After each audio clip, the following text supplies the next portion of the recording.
Hi, fellow Business Victor Harbour members. I'm Richard Foggo. I'm a board member of BVH and have been for a number of years. I have my business as ex-banker in finance, Richard Foggo for Finance, and my wife operates Happy Ruck store downstairs. The premises 24 Ocean Street. And what I really want to talk to you about is Don Bailey, a fellow board member, and myself met with Dana Bradshaw and Victoria McCurdy, CEO of the city of Victor, with a view to discussing buying local and their approach to that, or their current approach and agreement. They also did enlighten us with a new procurement policy, which Dana, who's a relatively new member of council staff, has put together, and that entails the specifications and requirements to supply local products and services through their tender process, which is all centred around the vendor panel system. And by being a accepted vendor, you're then able to tender for the services and products that council is looking for. One of the benefits of that is that once accepted by our local council, you then become available to all other councils across the state of South Australia. So if you have a product or service that one of those councils might need, they will see it on their panel also, and will likely look you up or invite you to submit a tender.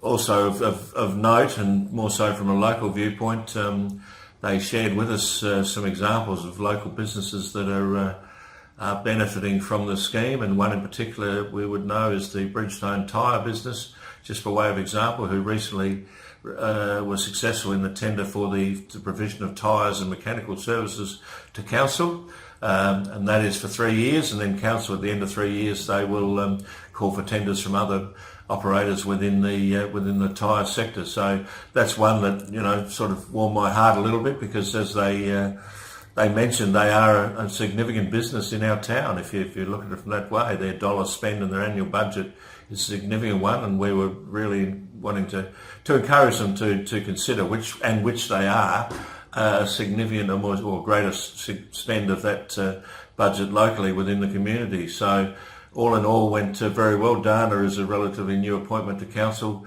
She has assisted businesses with the preparation of or submitting their applications to be included on the vendor panel, and did actually mention that on a couple of occasions, whilst members had not been successful, but she met with them afterwards to give them a little bit of feedback on how they might amend the future application with a greater chance of success. So that's just further evidence, I think, of the council working with a can-do attitude towards our businesses, with both the submission of tenders, and obviously if you're not successful, how you can go about it further. So, Richard, if I'm a small business operator here in Victor Harbour, what's the first step that I do? Do I sort of ring council or make an appointment to go and see Dana?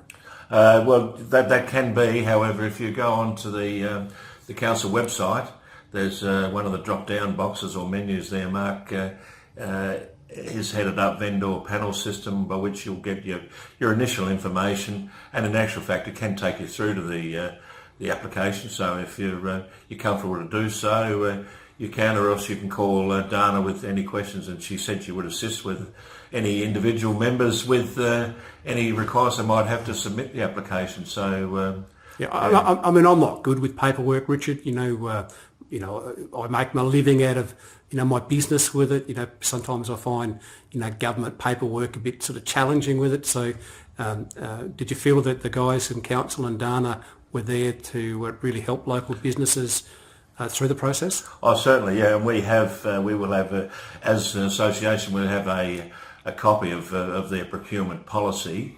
I mean, obviously that sets their requirements, but the process, whilst we didn't look at it online, I have had a look at it since. Seems to be relatively straightforward and in normal speak, so to speak, to help you through. But as Dana did say, if there's any particular issues, she's only a phone call away, or would come out and assist with the process. But it is a once only, I'm pleased to say. It's not like you have to do an annual registration once you've been submit an application and been accepted, then you're on the system. The only things you might change after that is if the products or services that you offer change, and you want to make the council staff that make a decision on contracts and purchases aware of it. So you'd recommend, Richard, whether you're sort of able to perhaps provide food for conferences or lawn mowing services or building, or a whole plethora of different types of services or goods that a council might choose to buy, that it would be a great idea that if you're in business in Victor Harbor to have a look on the council website. And yeah, absolutely, Mark. Thanks. You've raised a good point, because catering and such services were mentioned on a number of occasions. Other building-relating services, as Don Bailey, as I said, accompanied me, and Don referred to a couple of occasions that he's submitted tenders on his business. So the building and allied building industries, other maintenance industries. There's been some roadworks and various other projects, infrastructure projects, where they've called on local engineering or such like groups to assist. So there's probably boundless opportunities, but we haven't all known about them as such, and they're opening up the communication, but also there's a two-way communication with the tenders that are available and any specifics that might be required. So, Richard, my understanding is that this initiative that you and Don, the fellow board members, have followed through on behalf of the members of Business Victor Harbor, came as a result of a couple of comments that some of our members made, and we decided as a board that this was something that needed to be followed up, and it's been successful, I understand. Certainly, yeah, no, good point, and we have had discussions about it for over a period of time, and I think probably the driver is that council is a large organisation within our community with the corresponding purchases and budget and needs. So it's a good outcome, and I'm sure it'll grow and it'll benefit a lot of businesses within the Victor Harbor and the Fleurieu region. Thanks, Richard. We'll catch you again. Bye-bye. Bye for now.